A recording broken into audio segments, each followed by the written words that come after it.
Hai, semoga kalian sehat-sehat. Oke, pada kesempatan kali ini kita akan belajar tentang bab lingkaran ya. Sebenarnya sudah Bapak instruksikan kalian untuk membuat poster ya tentang bab lingkaran dan juga unsur-unsur lingkaran ya. Namun setelah Bapak lihat ternyata ada beberapa siswa yang masih bingung menentukan unsur lingkaran, unsur A dan unsur B, sehingga pada kesempatan kali ini Bapak akan jelaskan buat kalian apa itu lingkaran dan juga unsur-unsurnya ya. Oke, langsung saja silakan buka buku cetak kamu di halaman 57 ya.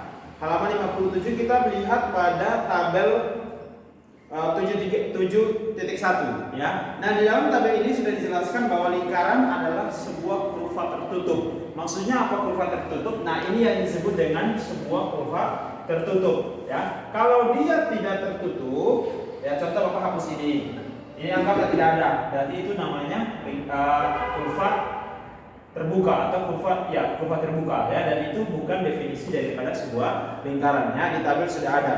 Kemudian yang berikut adalah di bagian bawah dijelaskan bahwa jari-jari pada kurva terhadap titik pusat itu harus sama ya. Nah, jari-jari itu apa sih? Jari-jari itu adalah bagian daripada unsur lingkaran ya. Maksudnya dengan jari-jari adalah sebuah garis yang menghubungkan dari titik pusat ke titik yang berada di lingkaran ya. Jadi kalau jari-jari di sini sama dengan jari-jari yang di sini ya, ini contoh sama, lalu di sini juga sama, nah itu berarti sudah masuk dalam definisi sebuah lingkaran. Yang tidak bukan lingkaran itu contoh seperti ini ya, mau buat. Bapak gambar ulang biar yang lebih rapi.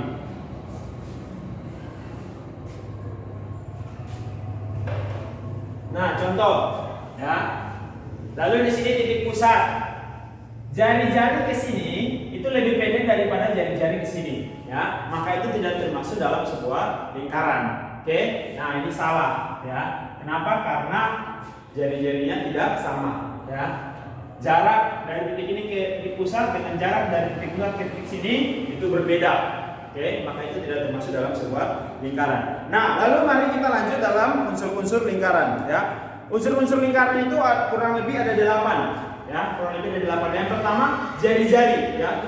Tadi sudah Bapak singgung, jari-jari adalah sebuah garis yang menghubungkan titik pusat dengan titik yang berada di garis lengkung lingkaran. Jadi ini sebenarnya garis lengkung lingkaran. Garis lengkung lingkaran ini juga sebenarnya terdiri dari titik-titik ya. Jadi contoh sini A. Ini titik pusat Bapak namakan titik O ya. Maka garis OA itu disebut dengan jari-jari ya. Ini Bapak namakan B, ini Bapak namakan C. OB itu disebut dengan jari-jari. OC itu disebut dengan jari-jari ya. Nah, tadi Bapak sudah sebutnya definisinya. Definisi jari-jari adalah sebuah garis yang menghubungkan titik pusat dengan titik yang berada di lingkaran ya. Yang berikut ya, selanjutnya adalah diameter ya. Diameter itu juga merupakan unsur daripada lingkaran ya. Kalau tadi jari-jari hanya menghubungkan satu titik pusat ke titik yang berada di garis lengkung lingkaran, sekarang diameter adalah sebuah garis yang menghubungkan dua titik ya. Titik dari sini, dari garis lengkung lingkaran ke titik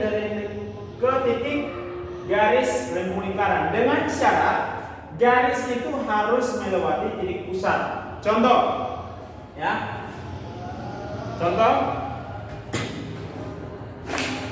Nah, Bapak buat garis.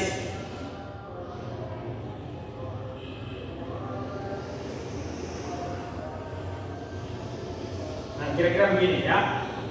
Ini disebut garis berwarna biru ini disebut diameter ya. Ini disebut dengan diameter karena dia sudah memenuhi syarat ya. Syaratnya tadi apa? Menghubungkan dua titik dari ujung lingkaran sini ke ujung lingkaran sana dan melewati titik pusat ya, dan melewati titik pusat. Nah, sekarang mau tanya, apakah ini diameter? Ya, ini titik A, ini titik D. Kalau kita berdasarkan daripada definisinya, ini bukan diameter. Kenapa ini bukan diameter? Walaupun dia menghubungkan dari titik A ke titik B, tetapi dia tidak melewati titik pusat, sehingga dia nyatakan bukan diameter. Ya, ini nanti ada namanya sendiri, nanti kita bahas. Ya, coba contoh yang lain.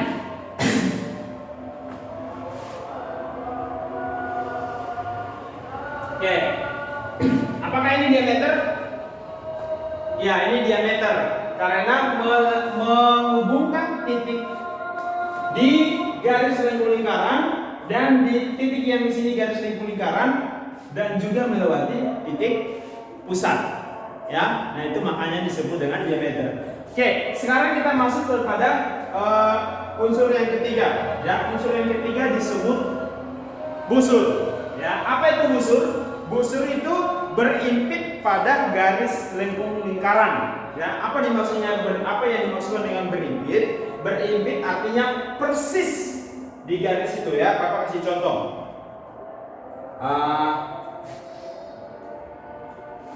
Bapak gambarkan ini. Nah, inilah yang disebut dengan busur.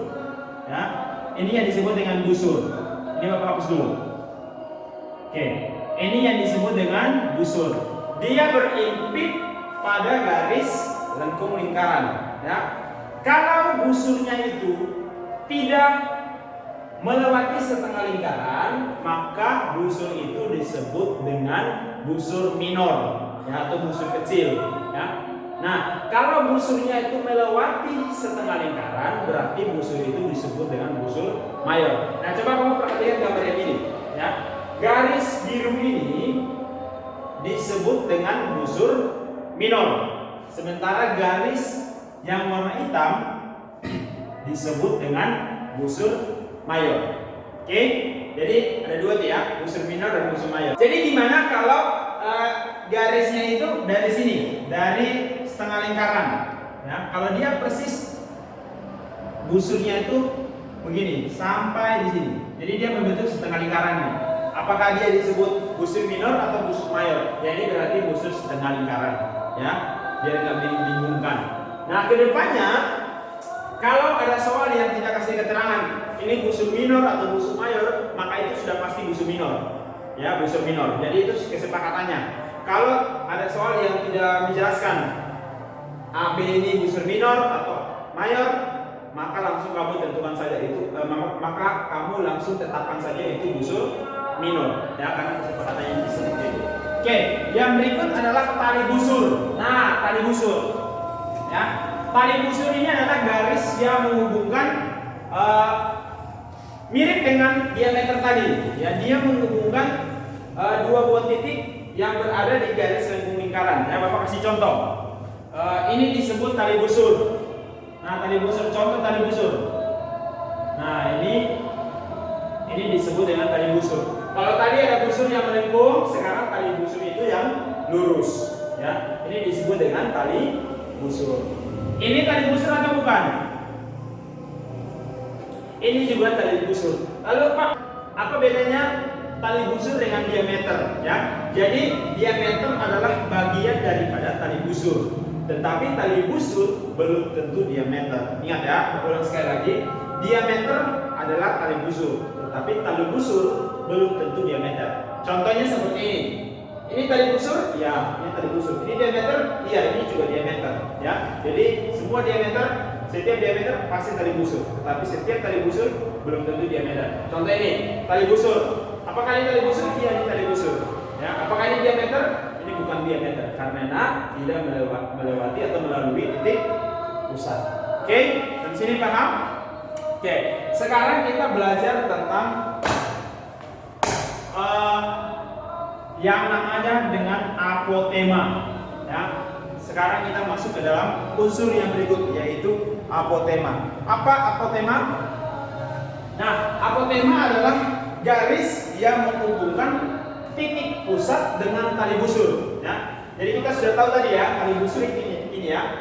Tali busur bukan cuma di sebelah sini aja, ya, bisa contoh.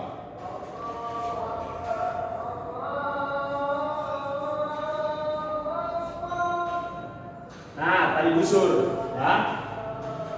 Ini juga tali busur, ya. Mana lagi? Ini juga tali busur. Jadi semuanya tali busur, ya. Bapak buat supaya lebih terang. Nah, tali busur, tali busur, tali busur, ya. Definisinya adalah menghubungkan kedua titik, ya. Oke. Sekarang kita masuk kepada apotema. Apotema adalah sebuah garis yang menghubungkan tali busur dengan titik pusat. Kita sudah tahu ya, ini titik pusat, ini tali busur. Maka kalau ada garis yang menghubungkan seperti ini, maka garis ini disebut dengan apotema. Apa tulis nama sini? Apotema. Pak, bisa nggak Pak dia menghubungkan dari sini ke sini? Nggak boleh. Ya, apotema itu adalah dia menghubungkan titik pusat ke tali busur dan membentuk sudut 90 derajat atau tegak lurus. Tegak lurus. Nah, maka seperti ini. Kalau dia menghubungkan ke sini, berarti ini sudah tidak membentuk sudut 90 derajat. Maka ini bukan apotema, ya. Jadi apotema itu hanya menghubungkan yang membentuk sudut tegak lurus. Nah, dia hapus. Oke, contoh. Mana lagi yang kita bisa buat apotema? Nah, ini bisa buat apotema. Nah, ini juga ada, ya. Apotema. Jadi apotema itu menghubungkan garis yang menghubungkan tali busur dengan titik pusat. Ini juga, ya, dan membentuk sudut 90 derajat atau tegak lurus. Ini juga. Oke, ya. Di sini bisa. Oke. Sekarang kita lanjutkan. Kita lanjutkan kepada unsur yang berikut, yaitu juring, ya. Oke, juring adalah sebuah luas daerah yang berada di dalam lingkaran. Juring ini dibatasi oleh dua buah jari-jari dan satu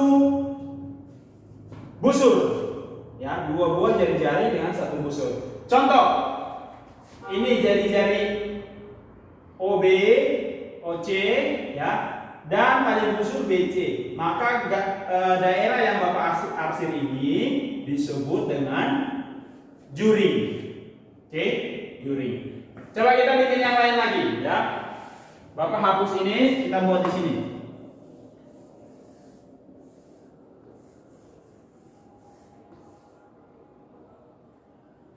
Oke, contoh ya, ada jari-jari, ya.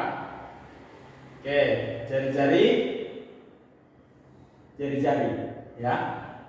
Juring tadi Bapak sudah sebutkan definisinya adalah sebuah daerah yang dibatasi oleh dua buah jari-jari dan juga satu busur, ya. Nah, ini busurnya, busur, ya. Ini Bapak namakan A, ini Bapak namakan B.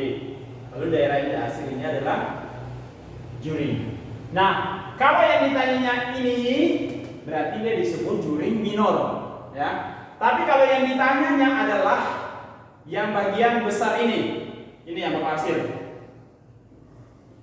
ya. Maka ini disebut dengan juring mayor. Ingat ya, tentukan dia minor dan mayor dari mana. Itu adalah ketika dia melewati, kalau dia sudah melewati 180 derajat, berarti dia sudah disebut dengan mayor. Kalau dia di bawah 180 derajat, berarti dia disebut dengan minor. Nah, ini kan di bawah nih. Kalau yang ditentukan daerah kecil ini, ya sudutnya nggak sampai 180 derajat, berarti dia disebut sebagai juring minor. Ya, kalau yang ini berarti juring mayor. Oke. Kalau dia setengah lingkaran, ya setengah lingkaran. Oke, sekarang kita next ke yang disebut dengan tembereng. Bapak hapus dulu ini.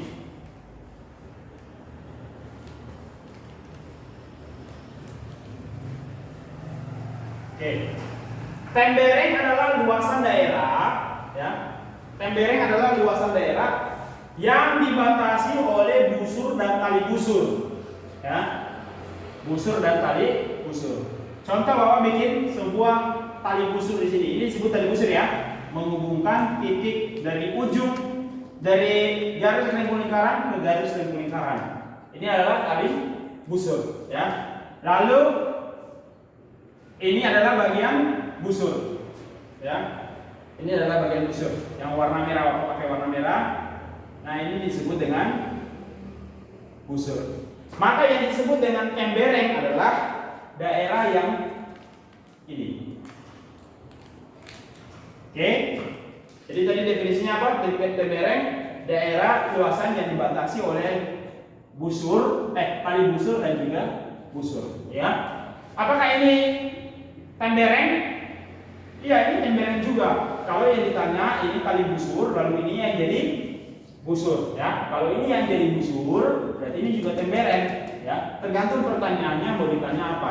Jadi tadi sudah Bapak sebutkan tadi di awal bahwa kalau ada pertanyaan yang tidak kasih keterangan, yang mau dicari apakah juring minor, tembereng minor atau tembereng mayor, kamu langsung saja tetapkan itu sebagai minor, ya. Biasanya seperti itu, kecuali dia ada kasih keterangan. Oke, sekarang kita lanjut.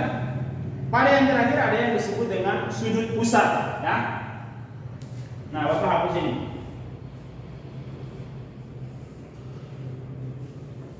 Nah, sudut pusat itu berarti sudut yang berada di titik pusat. Jadi sebenarnya sudut pusat ini contoh ya, ada sebuah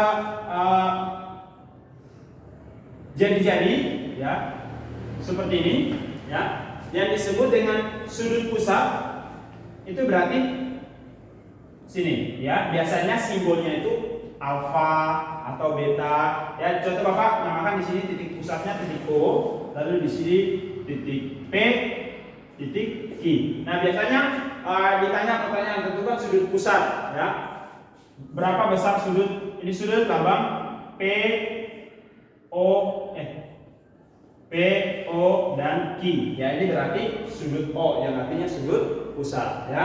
Atau ditanya tentukan sudut alfa atau tentukan sudut beta. Nah, itu disebut sudut pusat. Jadi sudut yang berada di titik pusat ini, ya, dibentuk oleh dua buah jari, ya. Oke. Ini bisa jadi sudut pusat, ya, sudut theta. Oke. Di sini ada. Oke, ya. Nah, jadi semakin besar, kalau kamu perhatikan antara gambar ini dengan gambar ini, semakin besar sebuah busur, ya, semakin besar sebuah busur, semakin besar juga sudutnya, ya. Ini contoh busurnya AB kecil, ya, sudah pasti nanti sudutnya kecil. Kalau ini dia besar, sudah pasti nanti kalau kalian cari angkanya juga besar. Nah, sampai sini aja penjelasan Bapak tentang lingkaran dan juga unsur-unsur lingkaran. Sebelumnya Bapak tambahkan satu, jari-jari itu adalah lambangnya R, ya. Jari-jari itu lambangnya R, tadi Bapak lupa sampaikan di depan. Lalu diameter itu lambangnya adalah D, ya. Jadi kamu perlu ingat itu. Nah, untuk menguji pemahaman kamu, silakan kamu kerjakan di buku cerita kamu dari halaman 65 dan 66, ada dua tabel di situ, ya, yang berisi tentang pernyataan-pernyataan. Ya, silakan kamu bacakan pernyataan itu lalu kamu jawab itu pernyataannya benar atau tidak.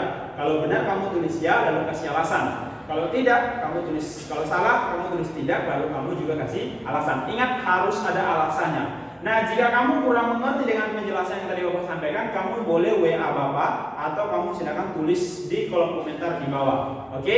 Sampai sini saja materinya. Sampai ketemu di video selanjutnya. Terima kasih and see you.